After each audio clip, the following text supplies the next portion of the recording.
Dan pendengar Pro 1 dimanapun Anda berada, topik terakhir kita pagi hari ini yaitu terkait dengan Manggarai Barat ya, Manggarai Barat kehilangan PAD miliaran rupiah dari tenaga kerja asing. Dan untuk mengetahui hal ini pendengar, kami sudah terhubung bersama Ibu Teresia P. Asmon, Kadis Tenaga Kerja Transmigrasi Koperasi dan UMKM Kabupaten Manggarai Barat. Selamat pagi Ibu Teresia. Selamat pagi RRI Inde. Oke, salam kompak untuk kita semua ya pagi hari ini Ibu. Ya, selamat pagi Bu, salam kompak juga buat seluruh pendengar RRI Inde dimanapun berada. Baik, ya ini Ibu Manggarai Barat ya dikatakan bahwa kehilangan PHD ya miliaran rupiah dari tenaga kerja asing, begitu Ibu Teresia ya. Apa alasannya? Untuk 2022-2023. Apa yang alasannya? Sebelumnya memang itu menjadi salah satu PAD dari Pemda Maba sampai di 2021, tetapi karena ada perubahan regulasi, ada PP 34 terkait penggunaan tenaga kerja asing. Ada perubahan di PP 34 2021, jadi harus regulasi regulasi kabupaten juga harus disesuaikan. Tapi bersamaan dengan itu, sesuai dengan Undang-Undang 1 2022 tentang hubungan keuangan antara Pempus dan daerah, jadi semua terkait retribusi pendaftar dalam satu perda. Ternyata dalam perjalanannya mengajukan perda itu ya tidak selesai, ya baru saja diproses itu baru di tahun 2023 dan akan diundangkan dalam waktu yang 2023 ini, sehingga nanti pemberlakuan perdanya baru tahun depan, sehingga kami selama perda itu tidak ada, belum ditetapkan, jadi pendapatan itu menjadi pendapatan yang langsung disetor ke kementerian, dalam hal ini menjadi PNBP Kementerian Kemenaker gitu. Iya. Itu sih sebenarnya alasannya. Gitu. Alasan itu yang karena pertama. Kita belum ada perda. Ini kapan perda akan dilakukan atau diberlakukan ya mungkin untuk tenaga kerja asing nih biar PAD-nya meningkat? Itu perda lama. Jadi sebelum tahun 2021 kita sudah memungut, tetapi karena ada perubahan regulasi terkait RPTKA, jadi harus perda kita juga harus direvisi, disesuaikan dengan PP 34. Tetapi saat yang bersamaan muncul Undang-Undang 1 2022, jadi semua regulasi terkait pendapatan daerah itu dalam satu perda. Nah, sebenarnya perda kami nggak ada masalah karena perdanya udah ada.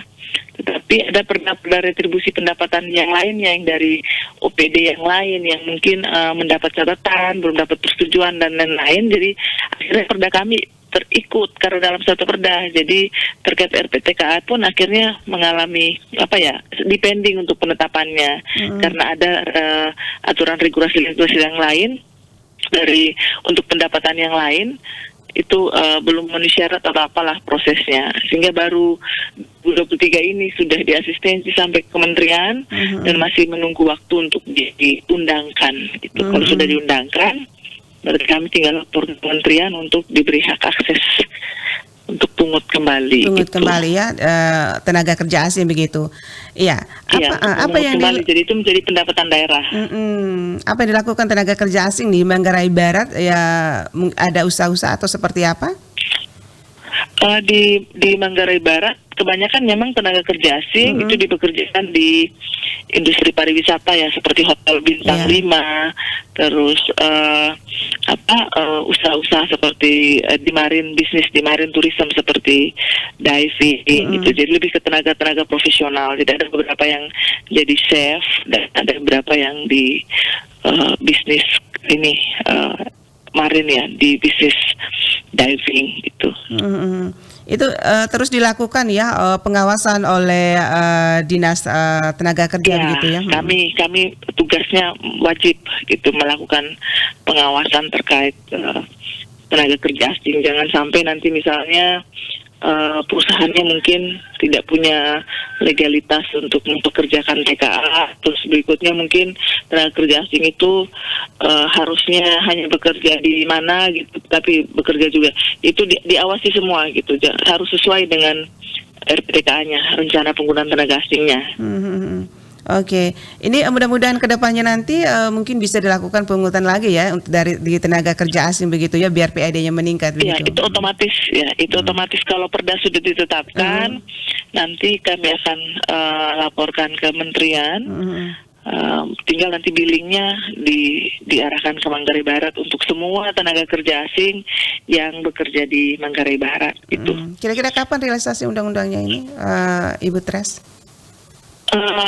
Kami sih berharap di akhir Desember ini sudah diundangkan sehingga nanti per 1 Januari itu sudah menjadi pendapatan kami, karena lumayan juga gitu, pendapatan dari pemanfaatan tenaga kerja asing di daerah di Kabupaten Manggarai Barat. Jadi sepertinya jauh lebih banyak karena sudah ada pembangunan beberapa hotel bintang 5 akan opening di tahun depan. Dan rata-rata hotel standar ya internasional seperti itu pasti ada gitu, mempekerjakan tenaga kerja asingnya. Memangnya dari sebelumnya PAD sebelumnya itu diberlakukan undang-undang ini berapa targetnya? Kalau bicara terkait target, sebenarnya target pendapatan itu disesuaikan dengan jumlah. Cuma memang untuk tahun depan 2024 kami diberi ya tentu dari hitung-hitungan tahun sebelumnya dengan melihat tren investasi yang ada di Labuan Bajo. Jadi kalau tahun lalu kan kami sebelum tahun 2022 ada 55-an untuk TKA yang ada bekerja di Labuan Bajo. Itu pendapatannya di perdanya itu kan $100. Jadi kalau rata-rata kan 1.400.000 per bulan, itu kurang lebih 800-an juta. Jadi kalau untuk tahun depan kami ditetapkan target PAD-nya itu 1,5 miliar. Ya berharap sejumlah itu, jadi pengawasan kami yang nanti akan lebih ketat gitu. Baik. Biar bisa mencapai target pemanfaatan tenaga kerja asing di Labuan Bajo. Dan diperuntukkan untuk masyarakat yang pastinya ya sangat luar biasa ini, Ibu.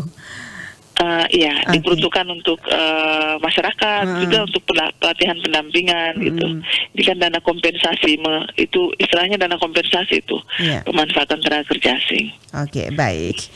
Ya, mungkin apakah ada harapan atau yang akan disampaikan ya saran terkait dengan PAD ini?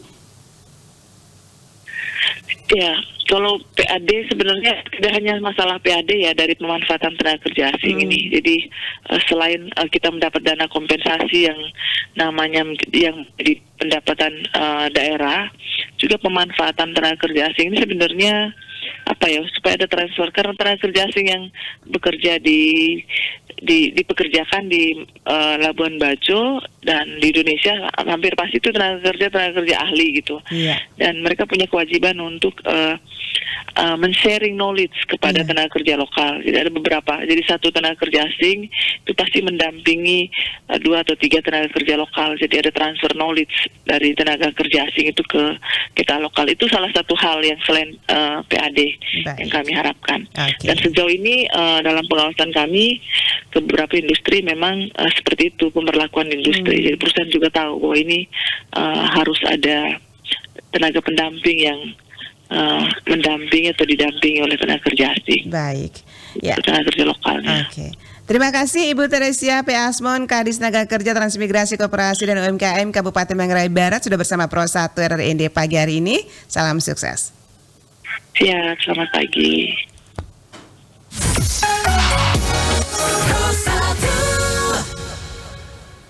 Baik pendengar Pro 1 dimanapun Anda berada ya, demikian 3 topik sudah kami hadirkan untuk Anda pagi hari ini ya. Terima kasih kebersamaan Anda, tetap setia bersama kami di Warta Pagi ini. Saya Nia dan juga rekan Rian masih bersama Anda hingga pukul 10 waktu Indonesia Tengah. Kita ikuti Warta Berita dari Pro 3 Jakarta pukul 8 waktu Indonesia Tengah.